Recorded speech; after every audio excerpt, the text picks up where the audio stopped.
One এই কুইবাত চায়েন্সলৈ আপোনাক সকলোকে মই প্ৰাঞ্জল ছাৰে স্বাগতম জনাইছোঁ। আমি আজি আলোচনা কৰিবলৈ ওলাইছোঁ আমাৰ যি BSc নাৰ্ছিং, বি ফাৰ্মা আৰু মানে এনেকুৱা যিসমূহ এক্সাম আছে যেনেকৈ পেৰামেডিকেল আদি এইসমূহ এক্সামৰ বাবে কিছুমান জৰুৰী প্ৰশ্ন আমি আলোচনা কৰিবলৈ ওলাইছোঁ। আজি আমি বহুত বেছি প্ৰশ্ন আলোচনা নকৰোঁ, কম সময়ত আমি মানে যাতে আপোনালোকৰ সময় ৰাহি হয় সেই গতিকে আমি কিছুমান প্ৰেক্টিচ টাইপ কুৱেশ্যন লৈ আহিছোঁ যাতে কুৱেশ্যনবিলাকো চল্ভ হয় আৰু আপোনালোকৰ কনচেপ্টবিলাকো ক্লিয়াৰ হয়। ঠিক আছে, ফাৰ্ষ্ট কুৱেশ্যনটো আছে চাওক, in a dihybrid cross the phenotypic ratio' in F2 generation is 9:3:3:1। গতিকে আপোনালোকে মেণ্ডেলৰ যি ডাইহাইব্ৰিড ক্ৰছ আছে তাত আপোনালোকে ইয়াত যিটো ৰেচিঅ' আছিল 9:3:3:1 এই ৰেচিঅ'টো পাইছে। What does this ratio' represent? গতিকে আমাৰ এই যিটো মেণ্ডেলৰ F2 জেনেৰেশ্যনত পোৱা যিটো ৰেচিঅ' আছে এই ৰেচিঅ'টো কি ৰিপ্ৰেজেণ্ট কৰে? ইনকমপ্লিট ডমিনেন্স, ইণ্ডিপেণ্ডেণ্ট এছৰ্টমেণ্ট, লিংকেজ নে কোডমিনেন্স? গতিকে মেণ্ডেলৰ এই যি F2 জেনেৰেশ্যন আছে অৰ্থাৎ মেণ্ডেলৰ যি আমি যি ডাইহাইব্ৰিড ক্ৰছ কৰিছিলোঁ, মনোহাইব্ৰিড ক্ৰছ নহয়, ডাইহাইব্ৰিড ক্ৰছ যি কৰিছিলোঁ এই ডাইহাইব্ৰিড ক্ৰছত আমি কি পাইছিলোঁ? আপোনাৰ এটা ৰেচিঅ' পাইছিলোঁ 9:3:3:1 আৰু মনোহাইব্ৰিড ক্ৰছত আমি কি ৰেচিঅ' পাইছিলোঁ? 3:1 নহয়, 3:1 ফিনোটাইপিক ৰেচিঅ' আৰু 1:2:1 এই আছিল কি আমাৰ জিনোটাইপিক ৰেচিঅ'। গতিকে ডাইহাইব্ৰিড ক্ৰছত পোৱা এই 9:3:3:1 ৰেচিঅ'টো আমাৰ কি বুজায়? একচুৱেলি ইয়াত মিনিং কি? মানে ইনকমপ্লিট ডমিনেন্স বুজায় নে, ইণ্ডিপেণ্ডেণ্ট এছৰ্টমেণ্ট বুজায় নে, লিংকেজ বুজায় নে, কোডমিনেন্স বুজায়? আপোনালোকে মোক ইয়াত মানে সেইটো কৰক, এনচাৰটো কৰক। গতিকে চাওক, অকণমান কুৱেশ্যনটো লাগিলে এবাৰ চাই লওক, চাই পেলাই ভালকে মানে চল্ভ কৰিব ট্ৰাই কৰক। এইবিলাক বহুত ইম্পৰ্টেণ্ট কুৱেশ্যন, এইবিলাক বস্তু চল্ভ কৰিব পাৰিব লাগিব। ঠিক আছে, ইয়াত আমি মই কৈ দিছোঁ কোডমিনেন্সৰ ইয়াত কনচেপ্ট নাহে, মানে কোডমিনেন্স কনচেপ্টটোৱে বেলেগ, য'ত আপোনাৰ আমি নৰ্মেলি আপোনাৰ কি হয় যে দুটা নৰ্মেলি বেলেগ বেলেগ কেৰেক্টাৰৰ ডমিনেন্স দেখিবলৈ পাওঁ। লিংকেজটো সম্পূৰ্ণ বেলেগ কনচেপ্ট এটা, গতিকে লিংকেজ নহয় আমাৰ, গতিকে আমাৰ কোডমিনেন্স নহয়। বাকী ইনকমপ্লিট ডমিনেন্স, গতিকে মানে ইনকমপ্লিট ডমিনেন্সো নহয়, গতিকে আমাৰ এনচাৰ কি হ'ব? আমাৰ যে ইণ্ডিপেণ্ডেণ্ট এছৰ্টমেণ্ট। ইণ্ডিপেণ্ডেণ্ট এছৰ্টমেণ্টে আমাক কি বুজোৱা আছিল? ইণ্ডিপেণ্ডেণ্ট এছৰ্টমেণ্টে আমাক কি বুজোৱা আছিল? ইণ্ডিপেণ্ডেণ্ট এছৰ্টমেণ্টে আমাক বুজায় যে যদিও দুটা কেৰেক্টাৰ বা দুটা মানে কি হয় মানে দুটা কেৰেক্টাৰ বহন কৰা কিছুমান জিন যদি একেলগে থাকেও, ইয়াত দিয়া আছে independent assortment in dihybrid cross two traits are considered, for example seed shape আৰু ৰাউণ্ড এণ্ড ৰিংকল আৰু চিট কালাৰ মানে ইয়েলো আৰু গ্ৰীণ আমি লৈছিলোঁ। আপোনালোকৰ NCERT দিয়া আছে, এইকেইটা কেৰেক্টাৰ লৈ আমি মানে কি কৰিছিলোঁ? আমি আপোনাৰ মানে এক্সপেৰিমেণ্টটো কৰিছিলোঁ। ইয়াত আমি নৰ্মেলি কি দেখিবলৈ পাওঁ যে যদিও দুটা কেৰেক্টাৰ, যেনেকে ধৰক ইয়াত আমি যদি ধৰক কেপিটেল টি স্মল টি লওঁ, আমি কি পাইছিলোঁ বা মানে কেপিটেল টি স্মল টি আমি যদি ইয়াত ক্ৰছ কৰোঁ আপোনাৰ, যে এই যিটো কেপিটেল টি জিন আছে এই কেপিটেল টি জিনটোৱে কি হয় মানে গছডাল ওখ হ'বৰ কাৰণে ৰেছপনচিবল, আৰু স্মল টি জিনটো নৰ্মেলি কি হয় গছডাল চাপৰ হ'বৰ কাৰণে ৰেছপনচিবল। কিন্তু এই দুটা কেৰেক্টাৰ যদি এনেকে মিক্সিং হৈও থাকে, মিক্সিং হৈ থাকে, কিন্তু ইহঁতৰ পৰা যেতিয়া জাইগত ফৰ্মেশ্যন হ'ব তেতিয়া কি হ'ব? ইয়াৰ পৰা এই কেপিটেল টিটো ছেপাৰেট হ'ব আৰু স্মল টিটো কি হ'ব? ছেপাৰেট হ'ব। অৰ্থাৎ ইহঁত এই মানে কেৰেক্টাৰ বহনকাৰী যিবিলাক এই মানে ইহঁতে যদিও গোটেই জীৱন একেলগে থাকে, কিন্তু গেমেট ফৰ্মেশ্যনৰ সময়ত ইহঁত কি হয়? ছেপাৰেশ্যন হয়। আৰু এইটোৱে আছিল আমাৰ কি মেণ্ডেলৰ আমাৰ যি ইণ্ডিপেণ্ডেণ্ট এছৰ্টমেণ্টৰ আমাৰ মানে থিয়ৰিটো। গতিকে নিশ্চয় আপোনালোকে চল্ভ কৰিব পাৰিছে। নেক্সট কুৱেশ্যন চাওক, which of the following occurs during elongation step of protein synthesis? গতিকে তলৰ which of the following occur during the elongation step of protein synthesis? গতিকে আপোনালোকে প্ৰটিন চিন্থেসিসৰ বিষয়ে নিশ্চয় পঢ়িছে, প্ৰটিন চিন্থেসিসৰ বিষয়ে নিশ্চয় পঢ়িছে, যে ট্ৰান্সক্ৰিপশ্যন, ট্ৰান্সলেশ্যন সেইবিলাকৰ বিষয়ে নিশ্চয় পঢ়িছে। ইয়াৰে যিটো প্ৰটিন চিন্থেসিস প্ৰক্ৰিয়া, যিটো ইলংগেশ্যন প্ৰচেছ আছিল, ইলংগেশ্যন প্ৰচেছ আছিল, গতিকে এইবিলাক বহুত কনচেপচুৱেল প্ৰশ্ন, গতিকে এইবিলাক অকণমান চাই যাব, যদি চাই নাযায় দিগদাৰ হৈ যাব। গতিকে এই যিটো ইলংগেশ্যন প্ৰচেছ আছিল ন, ইলংগেশ্যন প্ৰচেছটোত আমাৰ মানে তলৰ কোনটো মানে সেই হয়, কোনটো মানে সংঘটিত হয়, এয়া আপোনালোকে মোক ক'ব লাগে। কি হ'ব ইয়াৰে কেঞ্চাৰটো? অকণমান মানে চল্ভ কৰিব ট্ৰাই কৰক। গতিকে আমাৰ কেঞ্চাৰটো কি হ'ব? যে বাইণ্ডিং অফ mRNA টু ৰাইবজম হ'ব নে, formation of mRNA from DNA হ'ব নে, এক্টিভেশ্যন অফ এমাইনো এচিড হ'ব? অকণমান চিন্তা কৰক যে এক্টিভেশ্যন অফ এমাইনো এচিড ষ্টাৰ্টিঙতে মানে ইলংগেশ্যনতে হ'ব, নে আমাৰ মানে বাইণ্ডিং অফ mRNA হ'ব, নে বেলেগ কিবা হ'ব? গতিকে নিশ্চয় যিসকলে চল্ভ কৰিব পাৰিছে গম পাইছে আমাৰ কি হ'ব এনচাৰটো। কি হ'ব? আমাৰ এনচাৰ হ'ব আমাৰ বি। গতিকে এনচাৰ হ'ব আমাৰ বি। গতিকে চাওক, ইয়াত অকণমান দিয়া আছে, মানে গোটেইখিনি বস্তু দিয়া আছে এক্সপ্লেনেশ্যন। যিসকলে আমাৰ ই-কুইবাইট চায়েন্স যিটো আমাৰ চেনেল আছে, ইয়াৰ যিটো মানে টেলিগ্ৰাম চেনেল আছে, এই টেলিগ্ৰাম চেনেলত যিসকলে জইন কৰে জইন কৰি ল'ব, ই-কুইবাইট চায়েন্স। গতিকে আগৰ চেনেলসমূহত স্কেনাৰখন দিয়া হৈছিলে বাৰু, আজি বাৰু স্কেনাৰখন দিয়া হোৱা নাই, গতিকে তাত আপোনালোকে স্কেন কৰি জইন কৰিব পাৰিব, বা ডাইৰেক্ট ই-কুইবাইট চায়েন্স বুলি মানে চাৰ্চ কৰি আপোনালোকে জইন কৰিব পাৰিব। তাত এই PDF মোৰ দিয়া হ'ব the addition of amino acid to the growing polypeptide chain মানে নৰ্মেলি কি হ'ব আচ্ছা মানে ভাবক না নৰ্মেলি এটা বস্তু ইলংগেশ্যন হৈ আছে দীঘল হৈ আছে গতিকে ইলংগেশ্যন হ'বলৈ কি হ'ব লাগিব তাত কিবা বস্তু জইন দিব লাগিব হয় নে নহয় নৰ্মেল বেছিক আইডিয়া লগাওক বায়'লজি বাদ দিয়ক the addition of amino acids to the growing polypeptide chain এই যেতিয়া গ্ৰয়িং polypeptide chain বিলাক তাতে জইন কৰা হ'ব তেতিয়া কি হ'ব আমাৰ এই বস্তুটো ইলংগেশ্যন হ'ব during elongation in translation tRNA brings amino acid to the ribosome where codons of the mRNA are read গতিকে ইটস ইনকামিং গতিকে বস্তুখিনি মানে বহুত বেছি এক্সপ্লেইন নকৰোঁ এক্সপ্লেইন কৰিলে ভিডিঅ'টো বহুত দীঘল হৈ যায় গতিকে কুৱেশ্যনবিলাক সলভ কৰিব ট্ৰাই কৰোঁ আহক অনলি এইটো মানে মেইনলি কি হ'ব যে addition of amino acid to the growing polypeptide chain আৰু সেইটো কোনটো ষ্টেজত হ'ব আপোনাৰ আমাৰ যিটো ইলংগেশ্যন ষ্টেপ আছে Next question is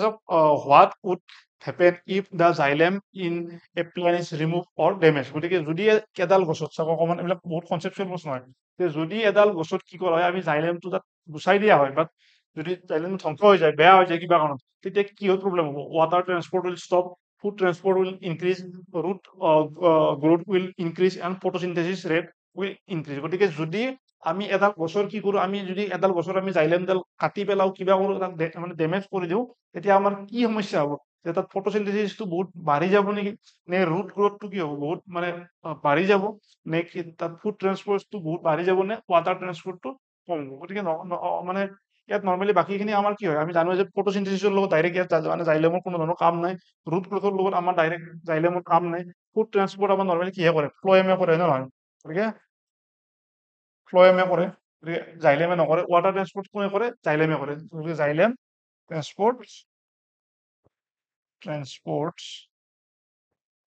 ৱাটাৰ গতিকে ৱাটাৰ ট্ৰান্সপৰ্ট কৰা বস্তুটো যদি আপুনি নষ্ট কৰি দিয়ে মানে কি হ'ব তাৰমানে আল্টিমেটলি কি হ'ব ৱাটাৰ ট্ৰান্সপৰ্টটো ষ্টপ হ'ব গতিকে আমাৰ কি হ'ব এনচাৰ এ হ'ব গতিকে চাওক water transport will stop. Xylem is responsible for the transportation of water and mineral from root to aerial part of the plant. মই খুব ডিটেইলছত মানে এইখিনি দিছো এক্সপ্লেনেশ্যনখিনি মই খুব ডিটেইলছত দিছো যাতে আপোনালোকে নিজে পঢ়ি চাই বুজি পায় সেইকাৰণে মানে বস্তুখিনি আমি এক্সপ্লেনেশ্যনখিনি মই বৰ বিশেষ ইয়াত ডিছকাশ্যন কৰি থকা নাই অনলি কুৱেশ্যনখিনি ডিছকাশ্যন কৰি আছো গতিকে আপোনালোকে PDF টো ডাউনলোড কৰি লৈ পেলাই নিজে চাব এইখিনি বস্তু মানে যিসকলে বুজি পোৱা নাই অকণমান next question is which evolutionary force is responsible for introducing new alleles into a population যে তলত দিয়া কোনটো ইভলিউশনাৰী মানে ট্ৰেন্ড যে which evolutionary force তলত দিয়া কোনটো ইভলিউশনাৰী ফোৰ্স আমাৰ মেইনলি ৰেসপন্সিবল ফৰ ইন্ট্ৰোডিউসিং নিউ এলিল যে এটা নতুন এলিল যোগদানৰ তলত দিয়া কোনটো মানে আমাৰ ইভলিউশনাৰী প্ৰক্ৰিয়াই সহায় কৰে ন্যাচাৰাল সিলেকশন জিন ফ্লো জেনেটিক ড্ৰিফট আৰু মিউটেশন এইটো এটা সহজ একচুয়ালি প্ৰশ্ন এইটো বহুত ডাইৰেক্ট সহজ প্ৰশ্ন অকমান এইটো সলভ কৰিব ট্ৰাই কৰক মানে সবখিনি ময়ে যদি কৰি দিওঁ নহ'ব অকমান সলভ কৰিব ট্ৰাই কৰক এইটো কি হ'ব যে নতুন জিন মানে কিহৰ থ্ৰুদি ইন্ট্ৰডিউস হ'ব পাৰে অকমান চিন্তা কৰক যে নেচাৰেল সিলেকশন আমাক দিছিল কোনে নেচাৰেল সিলেকশন আমাক কোনজন সাইন্টিস্টে দিছিল অকমান চিন্তা কৰকচোন যে ডাৰউইনে আমাক কি কৰিছিল আমাক নহয় ডাৰউইনে দিছিল নহয় গতিকে ডাৰউইনে আমাক এই সম্পৰ্কে নেচাৰেল সিলেকশন সম্পৰ্কে দিছিল ডাৰউইনে আমাক কি থিওৰি দিছিল সাৰ্ভাইভেল ফৰ ফিটেস্ট নহয় সাৰ্ভাইভেল ফৰ ফিটেস্ট আৰু ইয়াত কি ভিতৰ কথা কৈছিল যে ৰিপ্ৰডাক্টিভ ফিটনেছ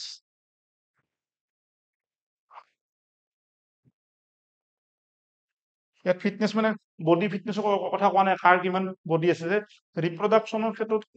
কোনটো অৰ্গেনিজম বেছি মানে ফিট হয় মানে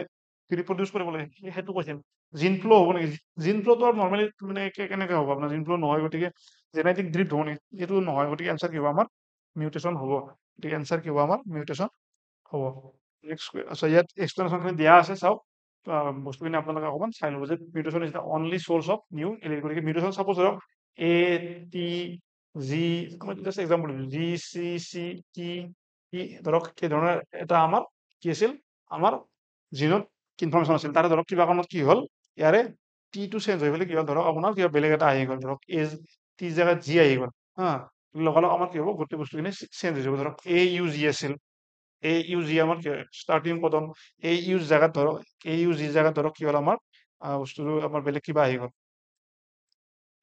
ইয়াত বেলেগ যদি আহি যায় তেতিয়া কি হ'ব আমাৰ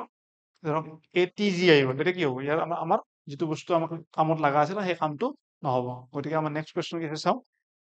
যে which part In which part of the human reproductive system is the fertilized egg uh, implanted? In which part of human reproductive system is the fertilized egg implanted? যে মানুহৰ দেহৰ যিটো আমাৰ reproductive system আছে আমাৰ ক্লাছ 12 এই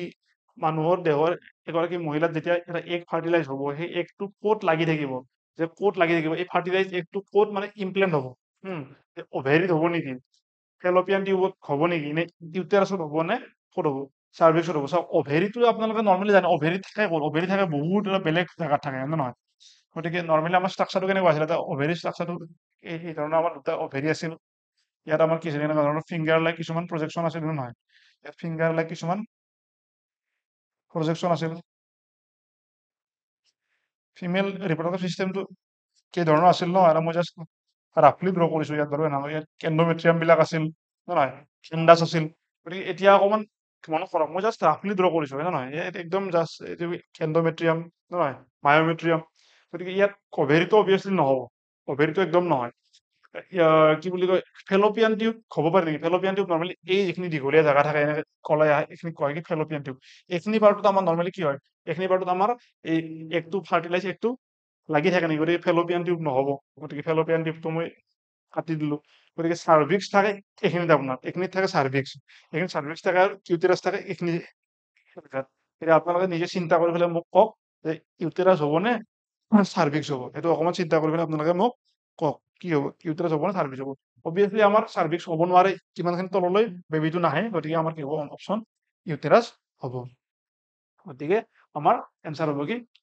uterus গতিকে বস্তুখিনি আপোনালোকে যিখিনি এক্সপ্লেনেশ্যন আছে সেইখিনি চাই ল'ব আশা কৰিছোঁ এইখিনি বস্তু মানে বুজি পাইছে মানে অলৰেডি আপোনালোকে হায়াৰ ছেকেণ্ডাৰী পৰীক্ষা দিছে অলৰেডি মানে ৰিভাইজ হৈছে আকৌ পঢ়ি আছে জাষ্ট এতিয়া সেই ধৰণৰ কুৱেশ্যন চল্ভ কৰিব ট্ৰাই কৰক আজিলৈ মানে এইখিনি কুৱেশ্যনে আছিল আমি আৰু পৰৱৰ্তী সময়ত আমি এই কুৱেশ্যন লৈ আহিম যদি আপোনালোকে এই ধৰণৰ কুৱেশ্যন আকৌ বিচাৰে আমাৰ ভিডিঅ'টো লাইক কৰি দিব